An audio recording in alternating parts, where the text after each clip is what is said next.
El próximo 1 de octubre se cumplirán 5 años, 3 meses y 19 días desde que nuestro país presentara ante el Tribunal Internacional de La Haya una demanda para que Chile sea obligado a negociar una salida útil y soberana al Océano Pacífico, desde luego a nuestro país. ¿Por qué mencionamos esta fecha? Porque hoy se conoció que el 1 de octubre esta Corte, la que vemos en imagen, dará a conocer su fallo respecto a ese proceso. Se tratará, por lo tanto, de una fecha histórica, más allá de cuál sea el resultado. Desde luego, los bolivianos esperamos que sea un resultado favorable a nuestro país. Hoy se conoció esa decisión y la comentaremos con uno de los responsables más importantes de toda la estrategia marítima de nuestro país. Se trata de Emerson Calderón, director de Diremar, la Dirección Estratégica de Reivindicación Marítima. ¿Cuáles son los escenarios posibles para Bolivia en esa Corte Internacional? En el gobierno existe optimismo. Otros sectores recomiendan cautela. De todas maneras, todos estaremos expectantes y la cuenta regresiva ya ha comenzado. 1 de octubre, conoceremos en ese momento cuál será el fallo del máximo Tribunal Internacional de Justicia de la Organización de Naciones Unidas. Con este tema les saludamos y les decimos que Hora 23 ha comenzado.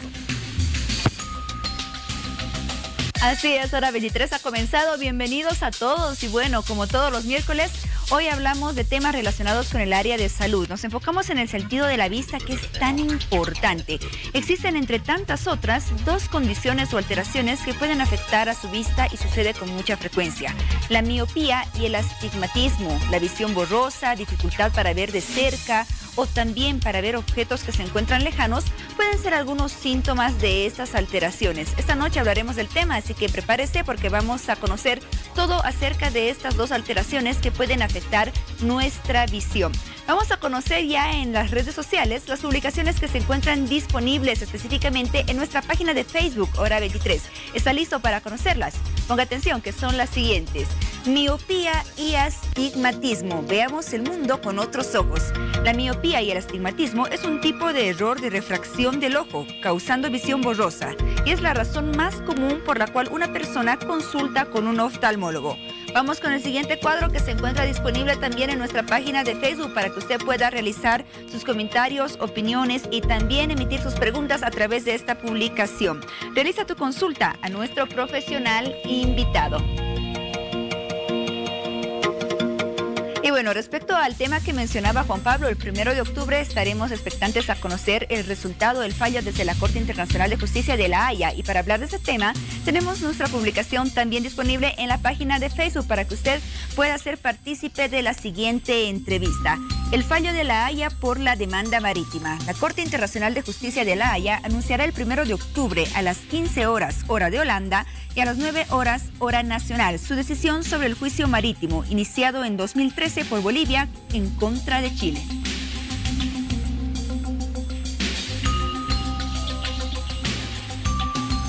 Muy bien, y para iniciar con este tema tan importante, vamos contigo, Juan Pablo.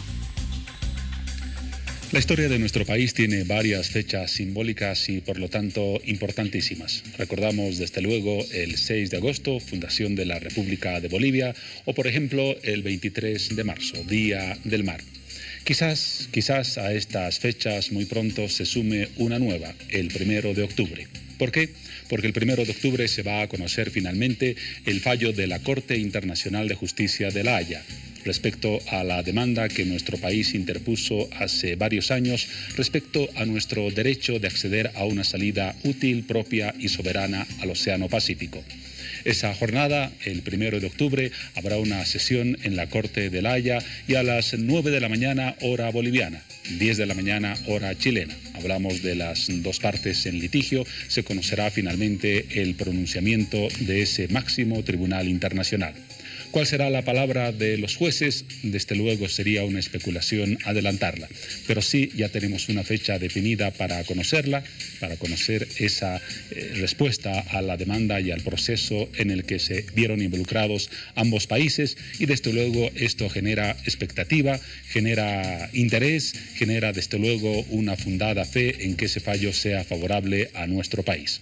Vamos a hablar de este tema que ha sido la noticia del día, lo vamos a hacer en Hora 23 23 y en Bolivisión. Y está con nosotros Emerson Calderón, director de Diremar, la Dirección Estratégica de Reivindicación Marítima. Doctor, porque usted es abogado, buenas noches, bienvenido. Un gusto, Juan Pablo, gracias por la invitación y un saludo a los televidentes de Hora 23.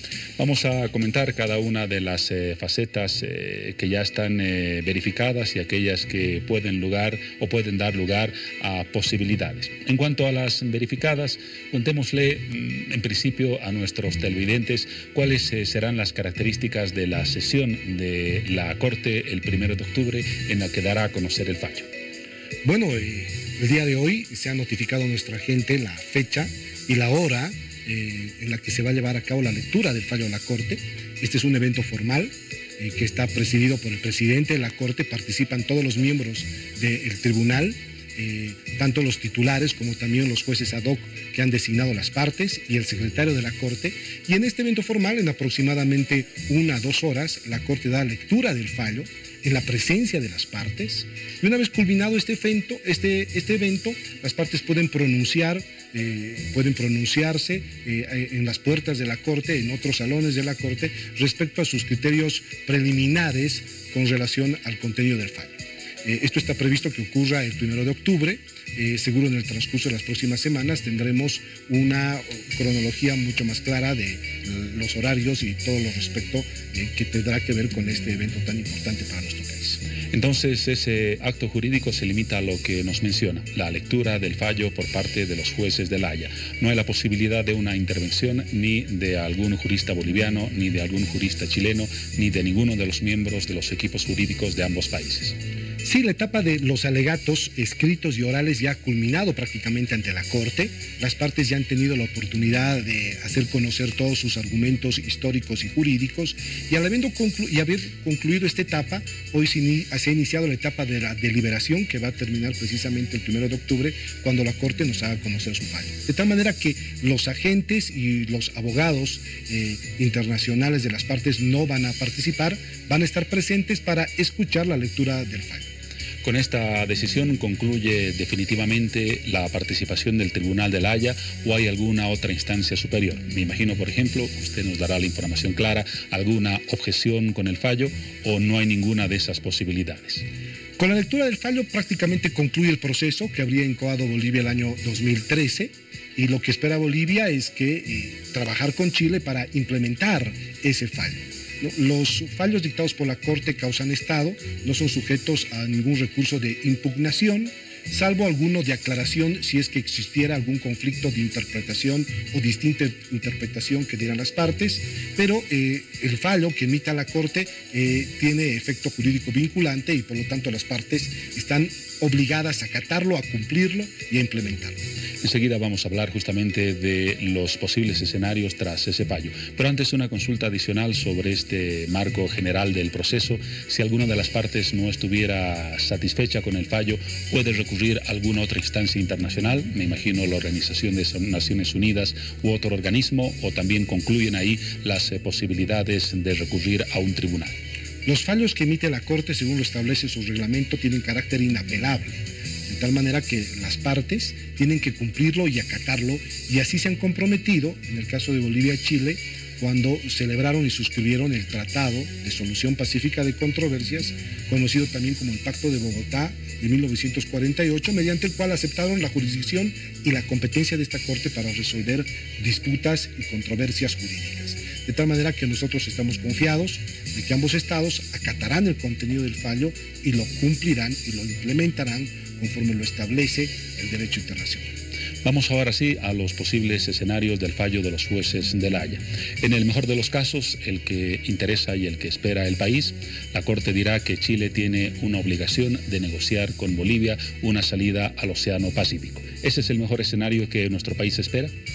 Bolivia ha sido clara en el petitorio que ha interpuesto ante la Corte Internacional de Justicia, y fundamentalmente ha solicitado a este alto tribunal que determine que Chile está obligado a negociar con Bolivia un acuerdo que le permita obtener un acceso plenamente soberano al Océano Pacífico. 2, que esa obligación de negociar a la fecha está incumplida. Y 3, que Chile tiene el deber de cumplir con esa obligación de buena fe, de manera efectiva y en un plazo razonable. En eso consiste fundamentalmente el petitorio de Bolivia, y la Corte se ha declarado competente, Juan Pablo, el 24 de septiembre de 2015, para conocer en su totalidad el petitorio de Bolivia. En ese contexto nosotros estamos confiados de que la Corte se ha de pronunciar determinando de que existe la obligación de negociar un acceso soberano a favor de Bolivia y que hasta la fecha esa obligación no se ha cumplido y que por lo tanto ambos estados deben entablar el diálogo y la negociación diplomática para llevar a cabo e implementar esa obligación. Ese es, desde luego, el mejor escenario posible.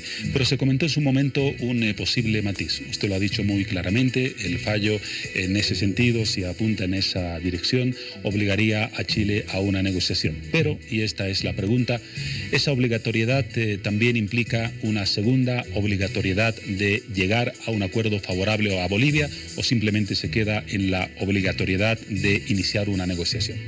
Esta obligación que reclama Bolivia ante la Corte Internacional de Justicia se caracteriza en el sentido de que Chile tendrá que entablar con Bolivia una negociación diplomática a fin de poder alcanzar con ella un acuerdo que le permita obtener un acceso soberano al mar. Bolivia no ha solicitado a la Corte que ésta disponga la entrega de territorio alguno a Bolivia, sino que determine que Chile se ha obligado por sí mismo, en virtud de acuerdos celebrados con Bolivia, una práctica diplomática frondosa y continua entre ambos estados por más de un siglo, y por declaraciones y manifestaciones unilaterales de sus más altas autoridades a negociar con Bolivia un acceso soberano al mar. Es en ese contexto que Bolivia reclama la instalación y la reactivación de una negociación, pero con un fin y un objetivo predeterminado: conseguir el acceso soberano al mar a favor de Bolivia. En ese escenario, Chile no podría decir, por ejemplo, bueno, he comenzado la negociación, he cumplido el tiempo establecido por la Corte. Estamos en un supuesto que sea de 1 o 2 años. Han pasado 1 año o 2 años, no he llegado a ningún acuerdo, he cumplido con la obligación y adiós, señores, no hay más negociaciones. ¿Hay esa posibilidad o no? Una vez que las partes entablen el diálogo y la negociación, deben agotar todas las medidas y todas las acciones posibles para tratar de alcanzar ese acuerdo. En eso precisamente consiste esta obligación que va a determinar la Corte Internacional de Justicia. Las partes no podrán retractarse, las partes no podrán pretender culminar con el diálogo y la negociación si es que no llegaran a un resultado. Y el resultado dependerá de las destrezas, habilidades y negociaciones que impongan las partes en este proceso, ¿no? De tal manera que Bolivia es consciente de que lo que ha demandado ante la Corte tiene un segundo paso, y ese segundo paso es precisamente la negociación a que las partes tendrán que entablar y tendrán que someterse después de haber conocido el fallo. Resumiendo lo que acabamos de comentar, existirían, por lo tanto, 2 posibles obligaciones. La obligación a negociar, número 1, y la obligación a llegar a un acuerdo de satisfacción de ambas partes. Sí, la obligación de negociar. Una vez conocido el fallo de la Corte, ambos estados deberán ver la manera cómo van a entablar el diálogo y la negociación, cuáles van a ser las formalidades que se han de llevar a cabo para entablar este diálogo, y en el transcurso de este diálogo las partes determinarán cuáles son los resultados a los que alcanzarán, ¿no? Pero el fin y el objetivo por el cual se van a sentar a la mesa va a ser el de dialogar y conversar acerca del acceso soberano de Bolivia al mar. Vamos a seguir hablando de los otros escenarios, pero antes vamos a presentarles algunos tweets de personalidades importantes que han comentado la decisión que se conoció hoy en La Haya.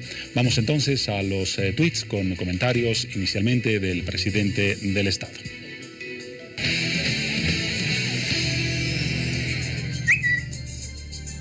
El presidente Evo Morales, por ejemplo, ha dicho: la Corte Internacional de Justicia de La Haya dará el 1 de octubre el fallo sobre nuestra demanda a Chile para negociar de buena fe una salida soberana al Océano Pacífico.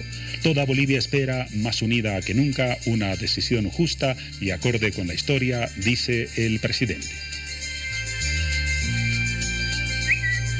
Vamos a un segundo tuit, luego haremos una pausa con los tuits y volveremos a la entrevista. Este corresponde a Carlos Mesa, vocero de la demanda marítima. Él ha comentado en el Twitter: un largo camino, una demanda histórica, un fallo en puertas. Lo esperamos con confianza porque trabajamos como Estado, como equipo, sin improvisaciones y con coherencia.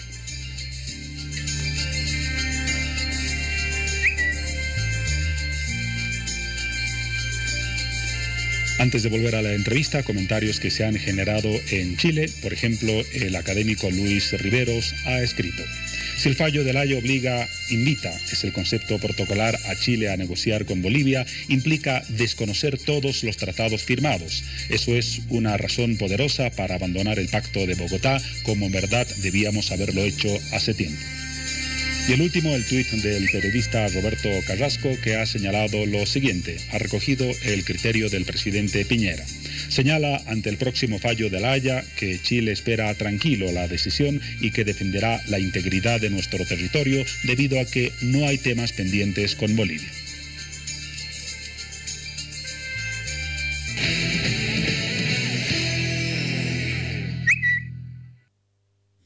Esos algunos comentarios importantes en el Twitter. Doctor Calderón llama desde luego la atención. En la parte de los comentarios bolivianos está muy clara la posición, pero en la parte chilena el presidente de ese país no ha manifestado una clara disposición al cumplimiento del fallo de La Haya, independientemente de cuál sea su carácter. Ha reiterado el discurso del respeto al Tratado de 1904, que no forma parte de la demanda boliviana, y ha reiterado que Chile no negociará su integridad territorial.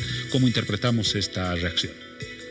Nosotros estamos confiados en que tanto Bolivia como Chile van a acatar y cumplir el fallo de la Corte. Chile consideramos que es un país respetuoso del derecho internacional y más aún de los fallos emitidos por un tribunal de esta naturaleza, al que en algún momento trató de objetar su competencia para resolver esta disputa y al que ahora ha acudido para que podamos encontrar una solución a otra controversia que tenemos con Chile con relación al Xilala.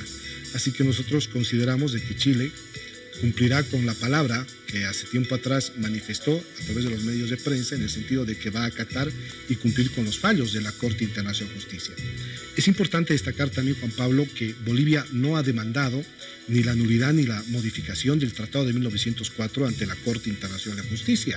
En este juicio no está en juego el Tratado de 1904, aunque Bolivia se ha reservado su derecho de recurrir al tribunal competente para, en su caso, si lo considera oportuno, demandar cualquier aspecto vinculado a este acuerdo internacional. Bolivia está demandando ante la Corte Internacional de Justicia que determine que existe una obligación de negociar de manera independiente al Tratado de 1904.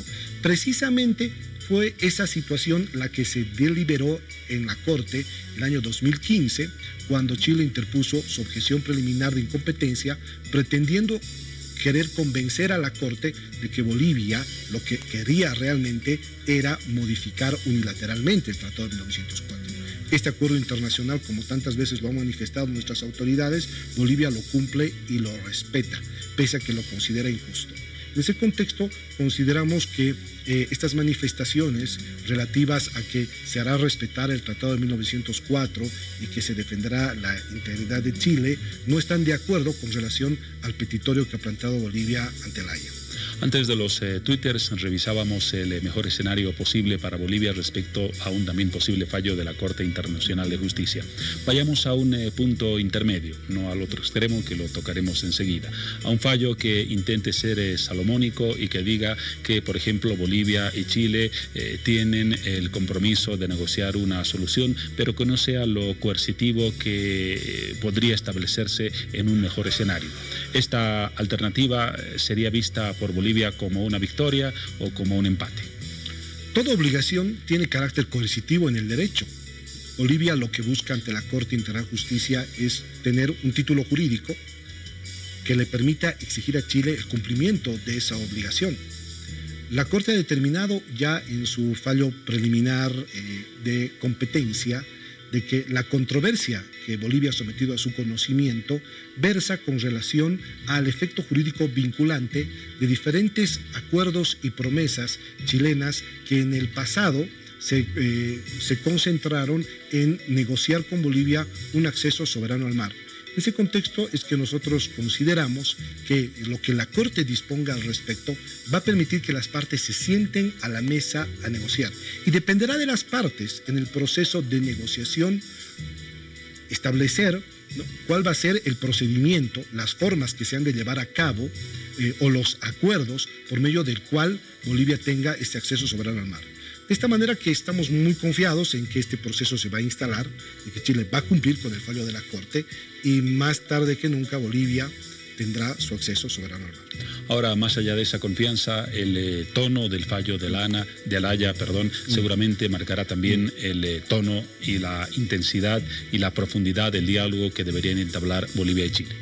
Esta es una oportunidad histórica, Juan Pablo, que tienen los dos países. Es un desafío que tienen ambos países de dejar atrás la lógica de la confrontación y ingresar a un patrón de confianza y de cooperación. Esta es una oportunidad que ambos países no pueden dejar pasar. La Corte Internacional de Justicia nos da la posibilidad de poder resolver de manera pacífica una controversia pendiente desde hace muchos años atrás. Y hoy es un órgano independiente e imparcial que han aceptado las partes y al que han recurrido de buena fe el que va a determinar si existe o no esta obligación de negociar. En el pasado muchas veces Chile manifestó que ingresaba a las mesas de negociación solamente para satisfacer solidariamente el anhelo de Bolivia. Bolivia siempre ha reclamado que tiene un derecho a una negociación, un derecho a obtener un acceso soberano al mar a través del diálogo y de la negociación diplomática. Estamos esperanzados que con este fallo de la Corte se llevará a cabo una negociación de buena fe que pueda alcanzar resultados positivos en el que ambos estados, como bien lo ha manifestado en varias oportunidades nuestro presidente, salgan ganadores. El sentido de mi pregunta apuntaba más bien a señalar que si la Corte, por ejemplo, no establecería una obligatoriedad de llegar a un acuerdo, el escenario de diálogo también sería distinto entre ambos países. Si es que existiera un fallo mediante el cual la Corte determinara que no existiera una obligación de negociar, evidentemente Bolivia tiene una estrategia que la hará conocer en su momento y que la hará efectiva. Esto forma parte del diseño de una estrategia con la que Bolivia ha estado llevando a cabo cada uno de los pasos que ha estado dando dentro del juicio y fuera del juicio también a nivel diplomático y político. Y en este contexto creo que ingresar a esas especulaciones no es el camino todavía más idóneo por respeto a la Corte y también por respeto al litigio que hemos llevado ante este alto tribunal. Estamos confiados en que vamos a tener un fallo favorable y que vamos a implementarlo con Chile a través del diálogo, ¿no? A través de la cooperación, construyendo una agenda bilateral en la que ambos países saquen provecho. Ese es el análisis entonces respecto a los escenarios posibles del fallo del 1 de octubre. Ahora, inevitablemente va a existir lo que se ha llamado una etapa post-Haya. Para, si el fallo fuera favorable, como todos deseamos, nuestro país inicie una negociación con planteamientos claves formulados ante Chile. En esta negociación, aunque desde luego una estrategia es reservada y usted desde luego no nos va a revelar los ejes de esa negociación, pero todas las soluciones que va a plantear Bolivia necesariamente pasarán por tener soberanía sobre algún territorio, o se contempla fórmulas imaginativas que no impliquen eso en la práctica y en el derecho, pero sí quizás en la forma y en los procedimientos económicos, aduaneros o de otro tipo. Bolivia quiere recuperar, Juan Pablo, su presencia en el Océano Pacífico. Existen diferentes modalidades a través de las cuales Bolivia va a gozar nuevamente de la cualidad marítima de un estado costero, para poder disfrutar de todos los recursos vivos y no vivos del mar y también de la costa y de un puerto propio, que no tenga ningún tipo de limitación ni restricción.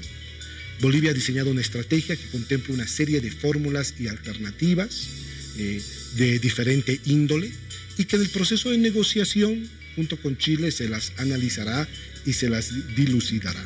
Bolivia no ha cerrado las puertas a ninguna alternativa y está dispuesta en un proceso de negociación a alcanzar acuerdos en el que tanto Chile y Bolivia salgan ganadores. Ese es entonces el sentido de la negociación que posiblemente se emprenda. Ahora, ¿cuál va a ser el papel de Carlos Mesa? Hasta ahora es todavía vocero marítimo, pero en esta jornada afirmó que se retiró los memorándums de trabajo o las designaciones a 2 de sus colaboradores. Una vez que se llegue al fallo final, Mesa dejará de ser el vocero de la demanda marítima o seguirá cumpliendo un papel en la fase post-Haya en el marco de las negociaciones que idealmente habría que emprender con Chile. La continuidad del expresidente Mesa va a ser determinada por el presidente Morales, que es la autoridad que ha designado al vocero, y en lo que se refiere al apoyo administrativo, este apoyo ha concluido porque estamos ya a puertas de conocer el fallo, y en ese contexto es que Diremar ha dispuesto culminar las tareas de los servidores públicos que prestaban este apoyo de carácter administrativo a nuestro vocero. Ahora el fallo se conocerá en octubre. Octubre ya será casi una etapa preelectoral. Se deberán presentar las candidaturas ante el Tribunal Supremo Electoral en las elecciones primarias. Habrá una mezcla de política y de intereses nacionales conjuncionando ambos escenarios, el marítimo y el preelectoral. Por ejemplo, hoy Carlos Mesa decía, el presidente Evo Morales puede recuperar 200 veces el mar, pero eso no legitima su repostulación. Bolivia ha manejado este litigio como una política de Estado dentro de un marco de unidad, aplicando una diplomacia efectiva. No se ha improvisado ninguna de las actuaciones de Bolivia ante la Corte Internacional de Justicia. Se ha creado una institucionalidad necesaria dentro del aparato del Estado para afrontar este desafío. Se ha contratado un equipo internacional de alto nivel muy experimentado, que ha podido construir junto con el equipo nacional argumentos sólidos y coherentes basados en pruebas convincentes, y consideramos que hemos generado una convicción ante los jueces que va a ser posible que pueda emitir la Corte un fallo favorable a nuestros intereses. Entonces es importante y primordial que Bolivia se mantenga unida en esta última etapa del proceso ante la Haya. Faltan muy pocos días, el 1 de octubre seremos partícipes de este evento histórico. Bolivia lo ha estado esperando hace muchos años atrás, hace muchas décadas, que ha buscado que un organismo multilateral se pronuncie con carácter vinculatorio sobre esta controversia con Chile, de tal manera que consideramos que toda aquella diferencia político-ideológica debe quedar atrás, ¿no? Y que debemos permanecer unidos para escuchar el fallo a la Corte. Por último, doctor Calderón, ante el próximo e inminente fallo de la Haya, algunos recomiendan optimismo, algunos recomiendan prudencia. ¿En qué línea se inscribe usted? En ambas, ¿no? Creo que Bolivia ha mantenido siempre una posición prudente ante la Corte Internacional de Justicia, respetando los plazos, respetando sus providencias, respetando las formas, y asimismo debemos mantenernos optimistas, confiados, porque tal como te manifestaba anteriormente Juan Pablo, se ha realizado una hazaña jurídica en base a elementos importantísimos que han sido construidos con mucho esfuerzo y profesionalidad, y eso nos debe dar la certeza y la seguridad de que obtendremos un fallo que satisfacerá los intereses que buscamos cuando acudimos a la Haya el año 2013. Y justamente a propósito del año 2013, el 1 de octubre de esta gestión se cumplirán 5 años, 3 meses y 19 días del inicio de nuestra demanda marítima ante el Tribunal de la Haya, y en esa fecha, tras ese largo periodo de tiempo, finalmente conoceremos el fallo, con la expectativa mezclada entre optimismo y prudencia, como decía nuestro entrevistado, en relación a lo que Bolivia puede esperar de esa decisión de la justicia internacional. Gracias, doctor Calderón, por la visita y por la valoración que nos ha permitido orientar sobre los posibles escenarios que vendrán luego de ese fallo del 1 de octubre. Gracias a ti, Juan Pablo, y al programa, y será un gusto estar en otra oportunidad para informar a la población acerca de los avances de nuestro proceso ante la Haya. En octubre seguramente lo tendremos aquí. Va a ser un gusto. Hasta entonces, o hasta antes de esa fecha, vamos ahora a un paréntesis y luego seguimos con otro sector de Hora 23.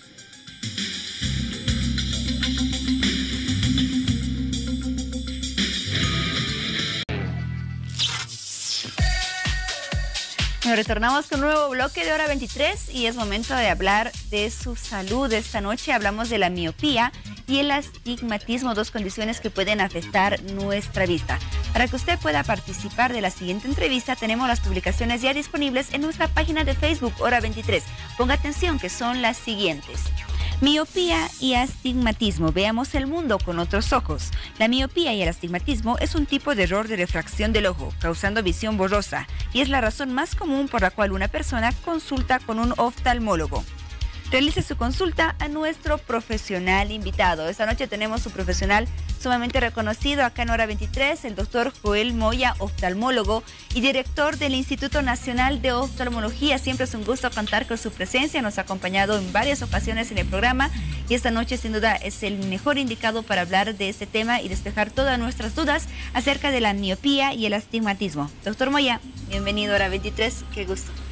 Apreciada Paulita, para mí es un grato placer y un grato honor estar nuevamente con ustedes.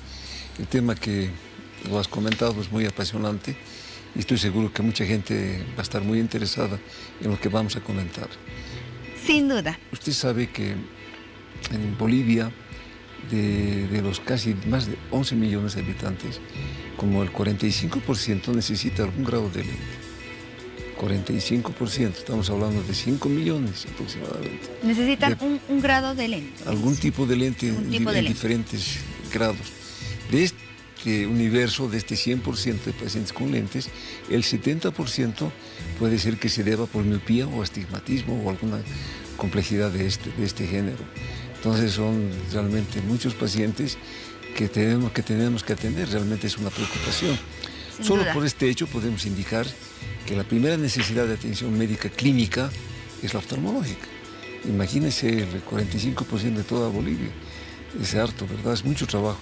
Y vale la pena meditar sobre este tema, porque hay muchos pacientes, entre ellos niños, que por ejemplo pueden nacer con un ojo bueno y el otro que puede estar con su miopía.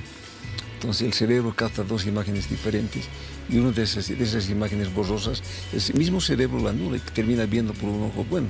Si a este niño hasta los 5 o 6 años no se le da su lente, con toda seguridad que ese ojo va a desarrollar en la miopía. Y no solamente esto, sino que el niño puede terminar con los ojos desviados, tener ese estrabismo hacia afuera o hacia adentro. Entonces yo creo que es bien importante hablar sobre este tema, que con seguridad les va a interesar por las alternativas de tratamiento inclusive. Sin duda, y bueno, de esa forma iniciamos ya con aquellos datos que nos proporcionaba el doctor Joel Moya acerca de la miopía y el astigmatismo y los problemas en la vista de manera general que se presentan en la población boliviana. Cerca de la mitad de todos los bolivianos tienen algún problema en la vista y la miopía y el astigmatismo son condiciones que se presentan con mucha frecuencia. ¿Qué ocurre en nuestros ojos, doctor Moya, cuando se presentan estas condiciones, miopía y astigmatismo? ¿Qué es lo que normalmente tendría que ocurrir y qué es lo que pasa cuando se presentan estas condiciones? Voy a dividir el tema en los dos. Voy a hablar uno primero, voy a hablar de miopía. La miopía. La miopía es cuando una persona es miope, es de esperar que el ojito de esa persona sea un poco más grande de lo normal.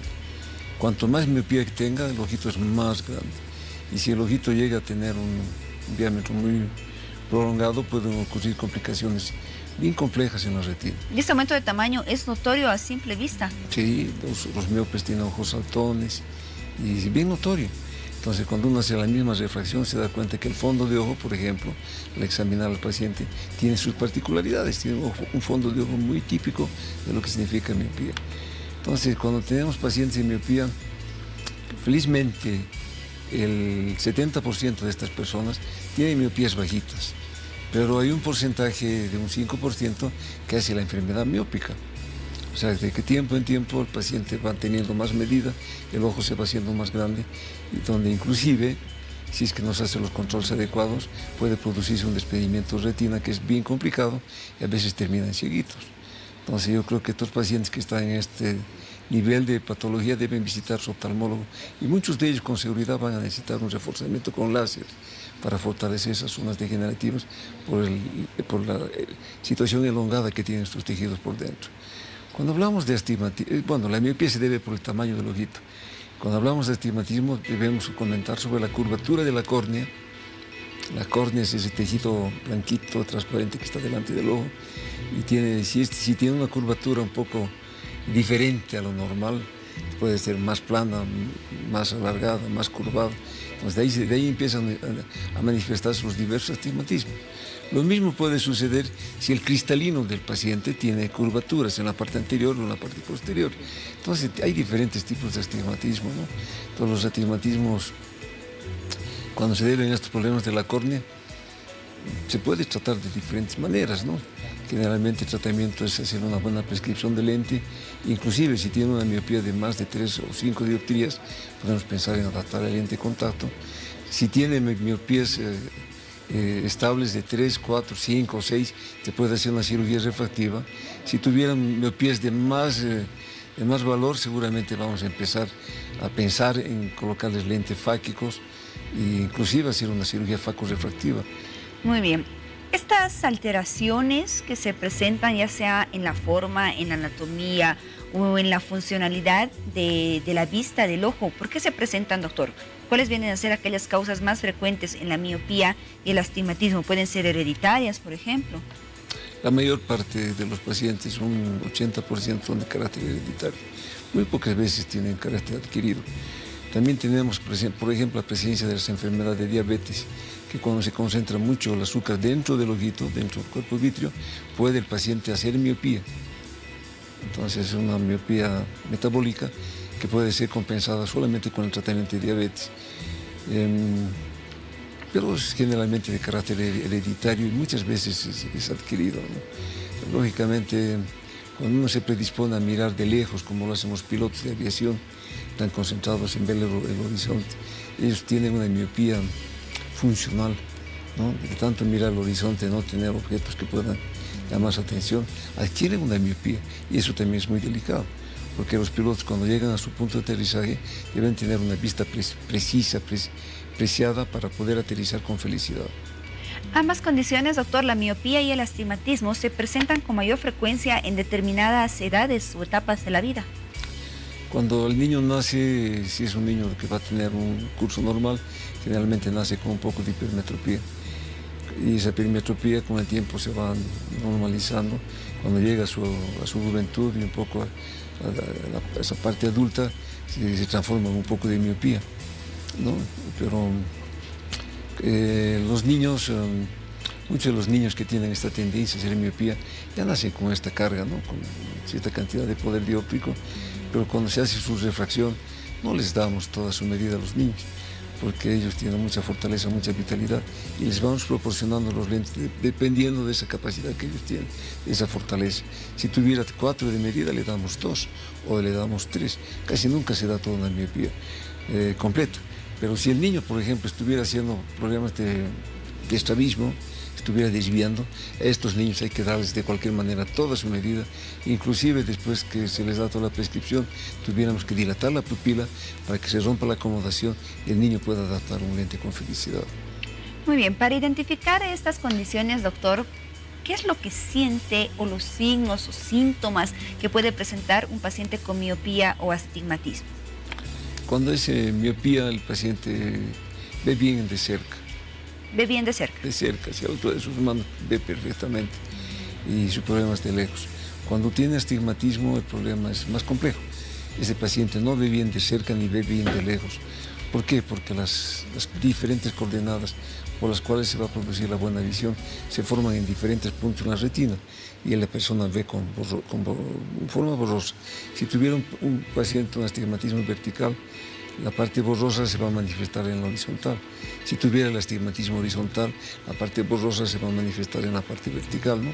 Entonces, con este juego empezamos a compensar y darles lo que corresponde para que este paciente tenga pues una buena calidad de visión y tenga a través de esto una buena calidad de vida. El que tiene astigmatismo es una persona que tiene los ojos rojitos, por el esfuerzo que hace, ¿no? Trata de compensar cerrando los ojos y el mismo esfuerzo que hace dentro del ojito, los diferentes músculos que tenemos.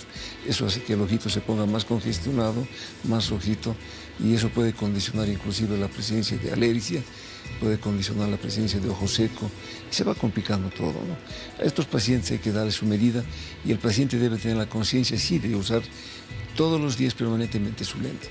La indicación del uso permanente es para ellos, los que tienen astigmatismo. Muy bien, tomando en cuenta que son condiciones muy frecuentes que afectan a gran parte de la población y seguramente se conocen sobre ellas, he escuchado en más de una ocasión, ¿sucede con frecuencia que las personas acuden para identificar estas condiciones a tiempo? ¿El diagnóstico temprano es muy importante? Es importantísimo el diagnóstico temprano. Como le dije inicialmente, si un niño está viendo bien con un ojo y el otro no, porque tiene una medida especial, entonces si no ejercita la visión un corto tiempo, ese ojo se va a poner ojo flojo. Es por eso que todos los niños deberían tener un control así, inicial temprano, y hacer controles periódicos, ¿no? Cada 6 meses, cada año, porque ya sabemos que no se le va a dar toda una medida inicial de la que tiene, se le va a ir dando según la necesidad que tiene. Además que muchas hemetropías pueden tener ese factor aditivo, se puede cambiar su medida, aumentar su medida. Entonces el control de ellos debería ser semestral, máximo cada año. Y no hay que descuidarse, porque si el niño o la persona no tiene este apoyo frontal de utilizar un lente adecuado, con toda seguridad que va a terminar en ciertas complicaciones, en ciertos esfuerzos.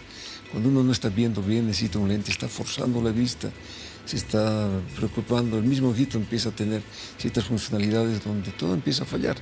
Entonces ahí viene el factor irritativo. Si nos mantenemos firmes en este factor irritativo de ver sin lentes, de forzarnos a hacer cosas de detalle, trabajar frente a una fuente emisora de luz, con toda seguridad que ese factor irritativo va a terminar en enfermedades crónicas, conjuntivitis crónicas, van a haber angiomas, van a haber pterigiones, y últimamente están detectando, ¿no?, que puede inclusive tener la predisposición de hacer cáncer. Entonces el uso de lentes es muy importante y también hacer el uso adecuado de nuestros lentes y nuestros ojitos.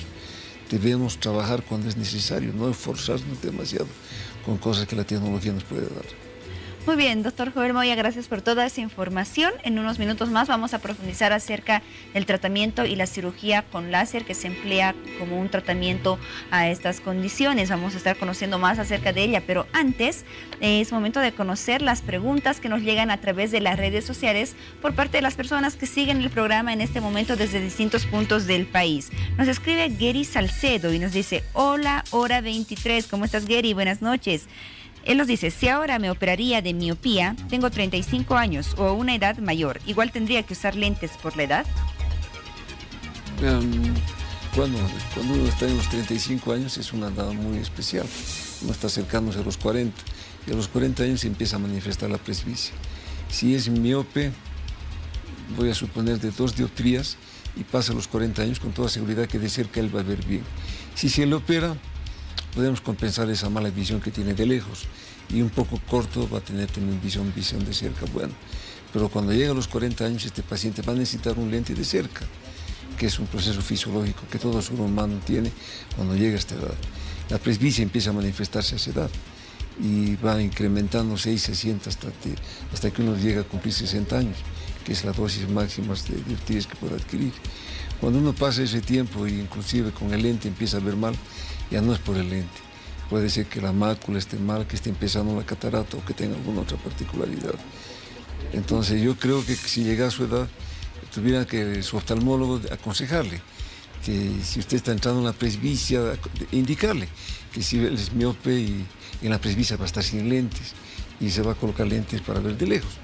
Y si se opera, va a terminar viendo bien de lejos, pero para ver de cerca va a necesitar un lente. Entonces, con esa conciencia se le opera, ¿no?, porque el paciente siempre busca lo que él quiere. Muy bien, gracias por tu pregunta, Gary. Esperamos haber despejado tus dudas. Vamos con la siguiente consulta. Nos escribe Roxana Guzmán Vélez y nos dice: yo estoy mal de un ojo, tengo carnosidad. ¿Será que eso todavía se puede operar? Ya que me tenían que poner un vidrio, pero yo lo dejé por falta de dinero. Bueno, si por carnosidad voy a entender que se trata de pterigio. El pterigio es esa carnosidad que se presenta en las partes laterales de la córnea. Y eso, cuando avanza mucho, se pone muy gruesito, quiere entrar hasta la pupila, sí tiene una indicación quirúrgica, no hay vuelta. Lógicamente que hay que reconocer que cuando uno tiene esta tendencia a hacer pterigio, se opera, a veces se puede presentar una nueva recidiva. Y últimamente se me viene en la mente, en el trabajo que estoy viendo últimamente, que estos pterigios que se recidivan tienen mucha relación con el cáncer. Entonces, cuando hay una recidiva hay que sospechar que alguna cosa no está funcionando dentro de su organismo. El pterígino es una cirugía muy simple y se realiza con felicidad, pero hay que buscarle el paciente ideal para que no tenga este tipo de complicaciones.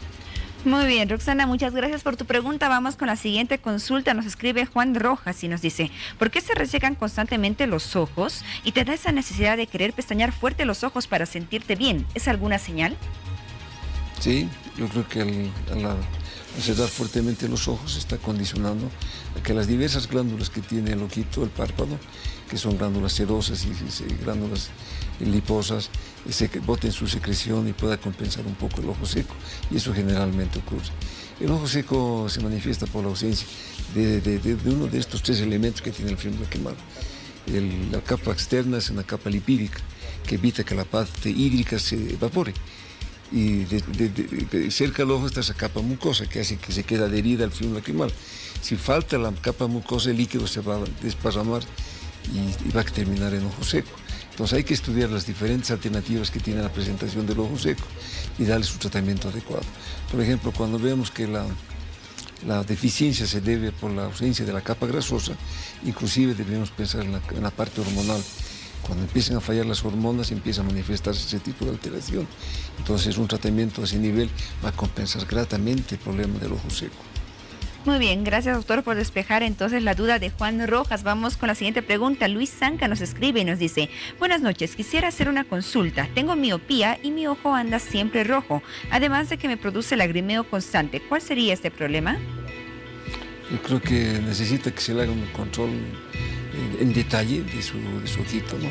Porque si tiene miopía, con el lente debería estar tranquilo, pero había que terminar de hacer todo el examen, porque cuando hay miopía y hay ese tipo de alteraciones que refiere el señor, se puede pensar que un quiste se le ha formado adentro, en la conjuntiva. Se podría pensar que una de las pestañas que de momento salen hacia afuera se meten hacia adentro, están raspando el ojito, y eso condiciona pues el ojo rojo, ese factor mecánico. El ojito es muy sensible y se irrita con pequeños detalles. Pues hay que descubrir el por qué está condicionado este ojo rojo. Si es la metropía, les repito, el lente es el que cura todo. Uno a veces presenta ciertas caspitas en los párpados y ningún medicamento le va a hacer bien. Pero si le medimos un buen lente, aunque sea de medida baja, ese lente es un santo remedio. Entonces yo creo que su problema del que el señor que ha preguntado radica prácticamente en hacerle una buena reflexión y darle el lente que corresponde. Muy bien, gracias Luis por tu consulta. Vamos con la última pregunta de esta ronda. Nos escribe Danis Vargas y nos dice: ¿algunos alimentos pueden ayudar a combatir este problema? Sí, yo creo que sí. Ya sabemos que haciendo prevención y promoción de buena salud podemos evitar muchos problemas que pueden afectar no solamente la vista, sino la salud en general. Yo creo que una alimentación que tenga muchos de estos productos rojos, como la zanahoria, como la manga, como la sandía, ¿no? Son productos que tienen ciertos factores carotenoides que sirven para compensar la funcionalidad que tiene el ojito. Pero en realidad al ser humano y al ojo le va a servir tener una dieta variada y dependiendo la edad. Si uno es jovencito hay que servirse más azúcar, pero hay más grasita. Cuando uno es más, tiene sus añitos, cuídese de la grasita, cuídese del azúcar, porque ahí a la vuelta puede estar la presencia del colesterol alto o de la diabetes. Entonces yo creo que una dieta bien balanceada, dependiendo la edad y la actividad que uno tiene, es demasiado importante. Muy bien, dejábamos pendiente un punto de la entrevista que está enfocada en el tratamiento de ambas condiciones, la miopía y el astigmatismo. Ya usted mencionaba, doctor Joel Moya, que dependiendo del grado de estas condiciones se puede aconsejar al paciente el uso de lentes, por ejemplo. Y también mencionaba el tema de las cirugías. ¿La cirugía se puede realizar tanto para la miopía como para el astigmatismo? ¿Y en qué casos está indicado? Cuando la córnea tiene buenas condiciones, un buen grosor, una buena conformación en su parte anterior, media y posterior, yo creo que se podían operar hasta casi unas 6 dioptrías. Cuando se tienen más de esas 10, con láser, ¿no? Con el transpericada, con el excimer láser, se puede hacer este tipo de tallado en la córnea. Pero si la córnea fuera delgada, tuviera condiciones de no tanta fortaleza, es mejor no tocarlos. Porque si debilitamos mucho la córnea, vamos a condicionar la presencia del queratocono.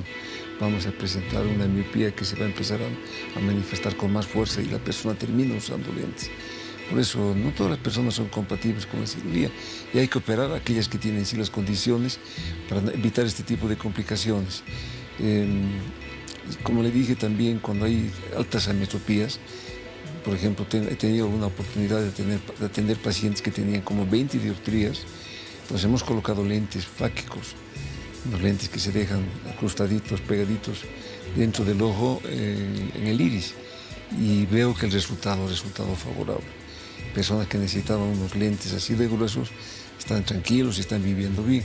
La otra alternativa es si es una persona que tiene 20 dioptrías, dependiendo de su edad, y si él hace una cirugía de catarata, solo de catarata, estamos quitando 20 dioptrías, entonces a la paciente le estamos haciendo una cirugía refractiva. Y si tuviera catarata y tuviera esas miopías, una cirugía facorefractiva. Y cuando hay este tipo de complicaciones y a veces se pierde el vitrio y queda el lente ahí, no hay opción de colocar un lente, se puede colocar un lente fáquico detrás del iris, que también resulta una gran bendición. También hay personas que no tienen iris y tienen catarata, entonces se le puede implantar lentes donde se puede fabricar una pupila y darle la medida adecuada. También tenemos pacientes que tienen degeneración macular y al tener degeneración macular no tienen visión fina. Entonces estos pacientes que llegan hasta tener este tipo de patologías y llegan, por ejemplo, a la tercera edad, estos pacientes pueden ser sometidos a una cirugía. En uno de los ojitos se puede colocar un telescopio, un lentecito adaptado dentro del ojo con su telescopio. Con esa particularidad estoy seguro que el paciente puede ver la televisión, ¿no? Y en el otro ojito, si tuviera también una degeneración macular, podemos colocar otro lente con la característica de tener un magnificador que haga ver grandes las cosas y pueda ver de cerca lo que se puede. Entonces tenemos muchas maravillas en la actualidad y realmente estoy muy ilusionado y emocionado con los avances que se tienen. Por ejemplo, cuando se hace una cirugía de catarata, antes solo colocamos un lente intraocular con una sola medida, de lejos o de cerca. Ahora se colocan lentes polifocales, que el paciente que está con catarata se le coloca el lente y tiene la particularidad con una educación apropiada de ver de lejos, intermedio y de cerca, sin necesidad de otro lente. Bueno. Entonces, mire, creo que la tecnología sigue avanzando y la ciencia y la tecnología tienen grandes avances. Pero desde luego hay que cuidarse, no ser muy aventurados y siempre buscar un consejo profesional adecuado para orientarse en esta vida. Tenemos dos ojitos y hay que cuidarlos porque con los dos podemos tener esa particularidad de ver bien con esteropsia, detalles y cuidarnos y disfrutar de esta vida. Así es. Doctor Moya, cuando se aplica la cirugía con láser, por ejemplo, ¿qué cuidados posteriores debe tener el paciente? El tratamiento es largo, no puedo negarle, pero lo más importante son la primera semana o las 2 semanas iniciales, porque después de una cirugía con láser siempre se deja un lentecito de contacto para que el epitelio se recupere. El epitelio que tiene el ser humano se recupera a veces en 4 días, pero a veces dejamos hasta 7, 8 días el lente para que tenga una recuperación total. Cuando se retira el lente, casi el paciente está dado de alta, pero debe tener la particularidad de colocarse gotas por el espacio de 2 meses, los antiinflamatorios. Y cuando se hace este tipo de cirugías, está condicionando que el paciente pueda desarrollar ojo seco. Entonces debemos colocarle lágrima artificial por 6, 7 meses. Entonces, si hace todas estas recomendaciones, con toda seguridad que el paciente queda muy feliz. Hay mucha gente agradecida y muy contenta, ¿no? Utilizaban lentes importantes y de repente están sin lentes y están viendo muy bien. ¿Qué posibilidades existe de que pueda reaparecer una de esas condiciones en un paciente que ya ha sido tratado? Si la córnea es débil y se juega con las incisiones o con el desgaste que se hace en la córnea en forma agresiva, la córnea queda débil. Entonces ahí sí vienen las complicaciones. Para operar hay que tener esa conciencia de que el ojito tiene las condiciones adecuadas y que no va a ser ningún tipo de complicación a futuro, porque los pacientes que se operan generalmente son gente joven y la expectativa de vida son de años. Entonces yo creo que para evitar este tipo de complicaciones es mejor operar al que hay que operar. Y al que tiene una córnea delgada, tiene posibilidades de que se le va a complicar, mejor que se quede con su lente convencional, que pueda usar lente de contacto y seguir adelante con su vida. Muy bien, doctor Joel Moya, vamos a revisar algunas preguntas más que nos llegan a través de las redes sociales por parte de nuestros televidentes. Lo vamos a hacer después del corte para que podamos despejar todas las dudas que tienen ellos, porque sin duda hay muchas preguntas que llegan relacionadas con este tema. Y además les doy un adelanto, el doctor Joel Moya recientemente ha lanzado un libro del cual él es autor, por supuesto, y vamos a estar conociendo más acerca de este libro tan importante. Nos damos una pausa y ya volvemos con más de miopía y astigmatismo, con más de Hora 23.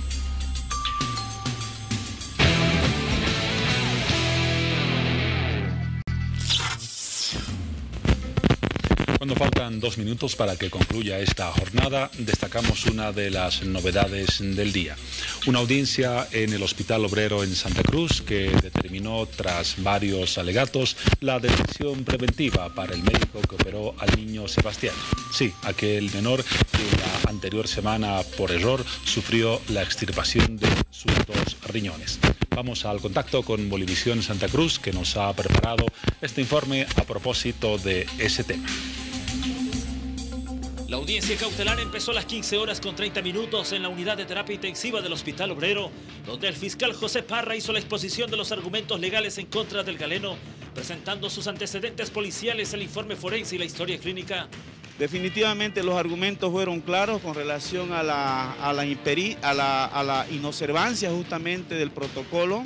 Han sido uno de los aspectos fundamentales con relación a que el médico haya ocasionado este hecho lamentable, diríamos nosotros, ¿no? Porque entendemos de que un médico tampoco va a hacer daño a alguien, ¿no? Pero ahí está el registro. Durante la audiencia cautelar, familiares y amigos del médico Roger Moreno se encontraban apostados en la puerta de emergencia apoyando la labor profesional de este cirujano.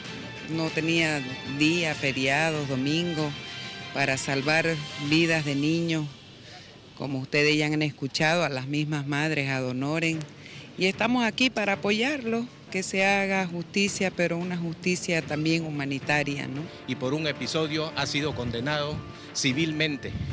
Un doctor bueno, de buenos valores, que le está prestando y le prestó toda la ayuda al niño Sebastián. Después de casi 3 horas de audiencia, la jueza Ana Gloria Rojas ordenó la detención preventiva en Palmasola para el cirujano pediátrico, determinación que fue rechazada por los 4 abogados del profesional. Nosotros discordamos ese fallo, estamos apelando, consideramos que es insustentable manifestar que mi cliente pudiera, uno de los motivos porque se lo detiene es que puede influenciar en los demás testigos. Él está recluido en una clínica, no tiene condiciones, si le dan una detención domiciliaria tampoco va a salir de allá. El especialista de 63 años permanecerá con escolta policial en la Caja Nacional hasta que pueda recuperarse del preinfarto que sufrió y luego deberá cumplir con la medida cautelar de la privación de libertad en Palmasola. Y ahora son exactamente las 0 horas. Momento de revisar noticias que corresponden a este miércoles que ya está a punto de concluir.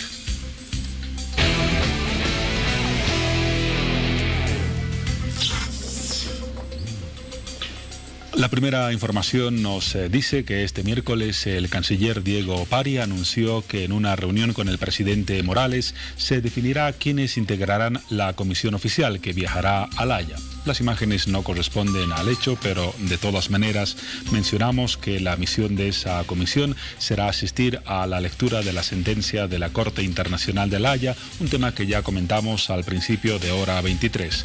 El tema de fondo, la demanda marítima de nuestro país contra de Chile, instaurada el año 2013.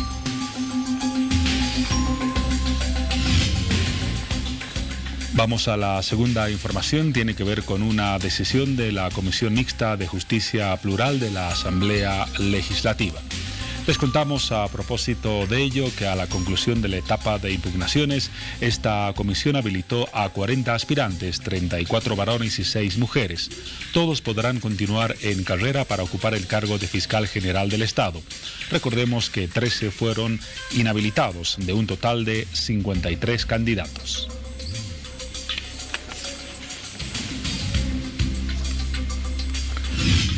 Y la tercera y última información, este miércoles el gobierno instruyó a la policía a patrullajes constantes en vías hacia Los Yungas para evitar nuevos bloqueos cocaleros.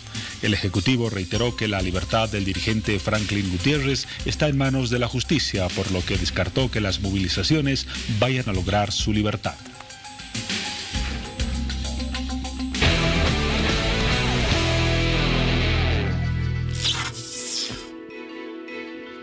bien, antes de ir a la pausa mencionábamos que en este bloque estaremos despejando las consultas que nos llegan a través de las redes sociales por parte de nuestros televidentes que siguen ese tema tan importante de la miopía y el astigmatismo. Vamos a conocer las consultas que tienen cada uno de ellos. Nos escribe David Jordán y nos dice, ¿cómo uno puede recuperar una mejor vista teniendo la miopía y el astigmatismo? Usando lentes, ¿no? Haciéndose una cirugía refractiva. Son las únicas alternativas para poder recobrar una buena vista. No hay otra alternativa. Muy bien, nos escribe también Fabi Hurtado Sosa y nos dice, ¿es mejor los lentes con marcos o lentes de contacto para el astigmatismo en una niña de 6 años? Lente convencional. Una niña de 6 años va a tener muchos problemas al usar un lente de contacto. Uno por la higiene y otro porque son tejidos muy suaves los que tiene el niño. Y con toda seguridad podemos maltratar el epitelio y producir queratitis en el niño. Yo creo que lo más aconsejable es utilizar un lente convencional. Muy bien, vamos con la siguiente consulta. Franz Cáceres Corani nos dice, buenas noches, saliendo un poco del tema, mi consulta para el especialista. Tengo queratocono y me hice operar hace un año el crosslinking. ¿Corro el riesgo de que de alguna manera mi enfermedad avance? ¿Voy a seguir perdiendo la visión? El crosslink es la primera alternativa que se tiene para el tratamiento del queratocono. El crosslink sirve para endurecer el tejido y de esta manera evitar que el queratocono siga teniendo un curso progresivo y la persona vaya cambiando de lente, aumentando su lente. Y esto ocurre en el queratocono porque el tejido corneal se va debilitando. Si se debilitara demasiado este tejido, con toda seguridad que el paciente va a terminar necesitando un trasplante de córnea. El crosslink es una buena alternativa cuando está empezando ese tipo de queratocono y ayuda mucho a la gente. En algunos de los pacientes disminuye bastante su medida, ¿no? Entonces yo creo que es una buena alternativa para los casos iniciales. Si es un caso más que inicial, lo más adecuado es colocar anillos estromales. Colocando anillos estromales estamos fortaleciendo la córnea y además dando una buena óptica al paciente para que vea mejor. Si estas dos cosas fallan, lo único que queda para curar una córnea de estas características es hacer un trasplante de córnea. Y el trasplante de córnea puede ser lamelar o puede ser total, dependiendo de las circunstancias que el paciente requiera. Esas son las alternativas que se tienen en la actualidad para tratar este tipo de queratocono. Muy bien, gracias doctor Moya por responder las consultas que llegan por parte de nuestros televidentes y agradecemos a cada uno de ustedes por participar esta noche y por enviarnos todas sus preguntas respecto al tema de miopía y astigmatismo. Ya para cerrar esta entrevista, doctor Moya, mencionó que las condiciones de miopía y astigmatismo son generalmente hereditarias, pero en determinado porcentaje pueden ser también adquiridas. Por lo tanto, podríamos hablar de algunas recomendaciones finales para prevenir estas condiciones. Hay pequeños astigmatismos. Cuando una persona es joven y tiene hasta una dioptría de miopía o astigmatismo, con toda seguridad que con un poco de esfuerzo compensa esa mala ametropía que tiene. Pero si este paciente se somete a esfuerzos visuales de ver la televisión, jugar con la computadora, estar ejercitando mucho la vista, esa poca miopía o ese poco astigmatismo que tiene se vuelve importante y hay que utilizar ese lente. Si no utiliza el lente, el ojito se va a ir complicando, como ya lo hemos comentado. Muy bien, esperamos haber despejado todas sus dudas respecto a este tema. Hoy abordamos miopía y astigmatismo junto a un reconocido profesional como es el doctor Joel Moya, oftalmólogo. Pero antes, hay algo muy importante que queremos resaltar y queremos conocer más acerca de ello, porque el doctor Joel Moya, hace un mes aproximadamente, presentó un libro de su autoría, Resplandores en la Penumbra. Felicidades por este libro, doctor Moya, y coméntanos un poco a ver en qué consiste el contenido de lo que es Resplandores en la Penumbra. He tenido la suerte en mi mera juventud de conocer los problemas que trae una discapacidad y con el tiempo me he convertido en un fiel solidario de estas personas que tienen estas adversidades. Investigando sus causas y viendo sus necesidades es que nació este libro. Este libro refleja un análisis completo sobre la discapacidad que se tiene en Bolivia. Si vemos las estadísticas nos damos cuenta que el 10% de nuestra población tiene discapacidad. Hablamos de cualquier tipo de discapacidad. Sí, visual, auditiva, motora, mental. Pero estudios recientes que han tomado mucha seriedad en Santa Cruz en especial han demostrado que la discapacidad en Bolivia no es el 10%, es el 19%, casi el 20%. Eso significa que son 2 millones o más de personas que tienen alguna alteración de este tipo de problemas. Y cuando uno tiene discapacidades, es una persona que tiene disminuidas sus funciones, le falta salud, le falta trabajo, le falta educación. Y esos son los problemas con los cuales van divagando los discapacitados. Haciendo este análisis me he dado cuenta que nuestra realidad es triste y hay que buscar una solución. El título del libro que puse significa Resplandores en la oscuridad, en la penumbra. Y quiere evocar el sentimiento de que cada persona con un poco de esfuerzo puede convertirse en un resplandor. Y si son muchas personas, puede convertirse en un faro de esperanza que pueda servir para apoyar este mundo de la discapacidad. ¿Cuántos ejemplares de este libro han sido publicados y cómo se puede adquirir? Son 500 ejemplares que han salido. Los tengo allá en el Instituto Nacional de Oftalmología. El que quiera adquirirlo puede hacerlo. Lógicamente, lo que se vaya a juntar con este apoyo económico va a servir para poder seguir apoyando de alguna forma a los discapacitados. Pero como le comenté anteriormente, este libro también termina en una propuesta, que es la creación de un fondo económico que va a servir para apoyar este tipo de problemas que tiene la discapacidad. Y está fundamentado mucho en el tipo de contaminación que tiene el ambiente. Cuando una población está muy contaminada de alguna forma, ahí se manifiesta con más fuerza la discapacidad. Entonces, fundamentado en esta idea, hemos desarrollado todo un proyecto y ese proyecto va a reforzar la gran ayuda y gran apoyo que necesita este sector. Espero que todas las personas que puedan leer este trabajo, este libro, puedan contagiarse de ese sentimiento y que los discapacitados necesitan ayuda. Una sociedad que no hace filantropía es un grupo indiferente, pero una sociedad que hace filantropía, trata de ayudar, ese sí es un grupo que vale la pena conservar. Muy bien, gracias por darnos a conocer más acerca de esta publicación, doctor Moya, y por los objetivos tan importantes que persigue el libro Resplandores en la penumbra. Felicidades por la creación de este libro. Muchas gracias, Paulita. Muy bien, el doctor Joel Moya, director del Instituto Nacional de Oftalmología, nos acompañó esta noche, será hasta otra oportunidad. Continuamos contigo, Juan Pablo. Gracias, Paola. Ya estamos en jueves, son las 0:09 y los jueves les ofrecemos en hora 23 reportajes que tratan de ahondar sobre temas de la actualidad nacional. Vamos a este avance para presentarles qué tendremos esta noche en nuestro programa. Hoy en hora 23. Hora 23. Y seguimos en estudio con otro tema de los anunciados hace minutos. Nos vamos a ocupar en los próximos instantes de una iniciativa del SENAPI, el Servicio Nacional de Propiedad Intelectual, que ha convocado a un concurso que se denomina Invente, Concurso de Invenciones Bolivia 2018. Nos acompaña Pablo Aracena, responsable de patentes del SENAPI. Buenas noches, Pablo, bienvenido a Bolivisión. Buenas noches, Juan Pablo, muchas gracias por la invitación y estamos prestos a poder difundir nuestro concurso y a cualquier duda que tenga. Claro que sí. Antes, algunos antecedentes que son importantes. Pongamos un ejemplo.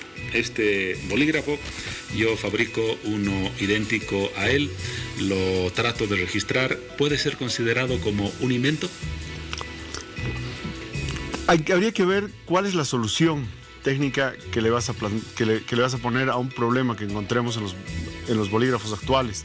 Nosotros en el área de patentes definimos que un invento es la solución a un problema técnico. Entonces tendríamos que encontrarle algún problema técnico o solucionar una forma mejor o una utilidad que antes no tenía el bolígrafo para que podamos considerar como una patente. Y también entiendo que se debe considerar el factor de novedad, digamos una utilidad o una contribución nueva para que tenga la condición de invento. Sí. Efectivamente, nosotros tenemos las patentes de invención que van a buscar esa manera, una nueva manera de hacer algo. Ya te decía que plantea una solución a un problema técnico, o las patentes de modelo de utilidad que buscan esa ventaja o utilidad que herramientas, dispositivos, objetos que ya conocemos puedan tener esa utilidad técnica, esa ventaja técnica que antes no tenía. ¿Cuál es la relación a propósito de este contexto de un invento con la innovación? Bueno, un invento pretende la solución Y la innovación principalmente va a señalarnos aquel nuevo producto, modificación de producto que hemos hecho. Entonces, sí están relacionados. Lo que nosotros siempre señalamos es que los inventos que estamos desarrollando precisamente son de productos o modificación de productos conocidos. En materia de patentes, innovar es la creación de productos o la modificación de productos. Entonces el invento también puede ser considerado como parte de una innovación. Correcto, es así como lo determinamos en materia de patentes. Mencionaba estos elementos porque la innovación es considerada a nivel internacional como una de las herramientas para medir el progreso de las naciones, lo mismo que la educación. En este sentido, ¿cómo andamos en Bolivia? Bueno, nosotros, la Organización Mundial de Propiedad Intelectual, la OMPI, junto con la Universidad de Cornwall, el Instituto INSEAD de Francia, son los que llevan a cabo la medición del índice de innovación global.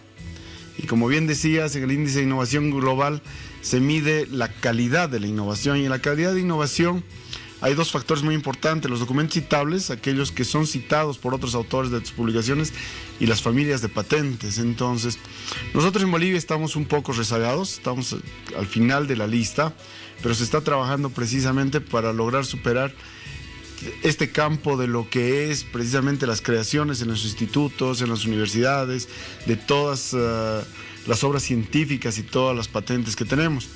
Ahora, no solo entran estos índices, entran aspectos de desarrollo económico, desarrollo social, finanzas y todo este tipo de cosas. Ahora, todo invento que cumpla con las características de cada oficina de propiedad intelectual en cualquier país del mundo debe ser patentado. Para la gente que no conoce estos términos, ¿qué significa patentar un invento? Bueno, patentar un invento significa que el invento ha cumplido con 3 requisitos principalmente. Uno es novedad, precisamente que sea nuevo, que no se conozca en el estado de la técnica. Al principio, que no existan antecedentes. El otro, que sea que tenga nivel inventivo, que para una persona con conocimientos medios en ese campo tecnológico, ya sea mecánica, alimentos, en cualquier campo tecnológico, no resulte obvio o evidente. Y aplicación industrial, de que el producto pueda ser utilizado en la industria o en los servicios. O sea, prácticamente todos los productos cumplirían el tercer requisito. Pero el más difícil es nivel inventivo. Ahora, hay 2 tipos de patentes. Una patente que se registra a nivel nacional y una patente que tiene un carácter internacional. Digamos, un producto más sofisticado que quiere ser introducido al mercado. ¿Es esto correcto? El sistema de patentes, la OMPI maneja el Tratado de Cooperación en materia de patentes, que es el PST.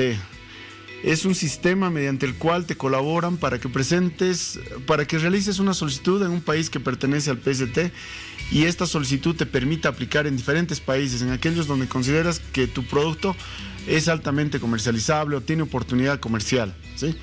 El otro, lo que tú bien dices, cada país tiene la autonomía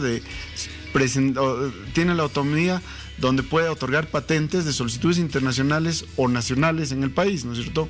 Pero por el principio de territorialidad, las patentes se protegen donde se solicitan. Entonces el PST te ayuda a eso, y en las solicitudes nacionales, donde también vienen de procedencia internacional, también se puede aplicar el principio de territorialidad. Ahora, decíamos hace instantes que las patentes, como parte de la innovación, son un indicador del desarrollo de los países. Y allí en la región estamos verdaderamente atrás. Revisaba unos datos que decían, por ejemplo, que en América Latina e incluso en el Caribe, contando ambas regiones, se registra apenas el 5% de lo que, por ejemplo, registra como patente internacional Corea del Sur. ¿Estamos tan mal a nivel regional? Sí, en realidad los números son claros. Por ejemplo, en la oficina china de propiedad intelectual, el CIPO, se registran alrededor de 1.000 solicitudes de patentes de invención y patentes de modelo de utilidad. Se registran 1.000.000. En la oficina norteamericana de patentes se registra alrededor de 500.000 solicitudes, y en la oficina coreana se reciben alrededor de 300.000 solicitudes de patentes. Entonces comprenderás que nosotros en Latinoamérica no sobrepasamos las 100.000, entonces la proporción es abismal de la cantidad de productos y procedimientos nuevos que hay en el Asia, en los Estados Unidos, con relación a lo que se genera en América Latina. Un panorama algo crítico. Ya casi da vergüenza formular la siguiente pregunta. En el caso de nuestro país, ¿cuántas patentes han registrado, por ejemplo, el año 2017? Nosotros hemos patentado alrededor de 140, hemos otorgado 140 patentes, entre patentes de invención, modelos de utilidad y diseños industriales. En realidad, patentes llegamos a un promedio de los últimos 5 años de 90 patentes otorgadas y recibimos un total de 350 solicitudes anualmente de patentes de invención, patentes de modelo de utilidad y diseños industriales. ¿Y nuestro país patenta algún producto de carácter internacional? Es decir, ¿registra una patente internacional o todavía no llegamos a ese punto? No se han presentado, por lo menos no tenemos conocimiento que nuestras solicitudes de patentes nacionales hayan trascendido en otros países. Sí, hace unos 4 años sí teníamos una patente que señalaba sobre el tratamiento o la generación de abono, pero últimamente no hemos tenido una solicitud de patente nacional que sea lanzado más o menos a otros países para solicitar la patente del mismo producto. Muy bien, así hemos dado algunos antecedentes del contexto de lo que significan las patentes, algunos comentarios sobre invención, y vamos a hablar del concurso y lo vamos a hacer, pero tras estos mensajes.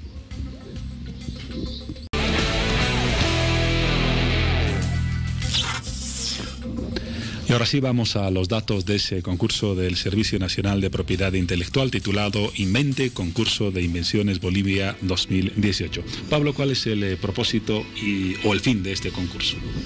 Bueno, nosotros hemos lanzado anteriormente 2 concursos de diseños industriales y nos hemos quedado un poco cortos porque los productos que se han presentado en diseños industriales y diseños artesanales tenían mucha relevancia también con relación a los inventos. Entonces este año el CENAPI, como es una institución desconcentrada del Ministerio de Desarrollo Productivo, ha lanzado el concurso de invenciones. Dentro de nuestra misión y visión está impulsar y fomentar toda creación del intelecto humano y el concurso tiene ese fin, alentar a toda creación en invenciones, diseños industriales, artesanías, software.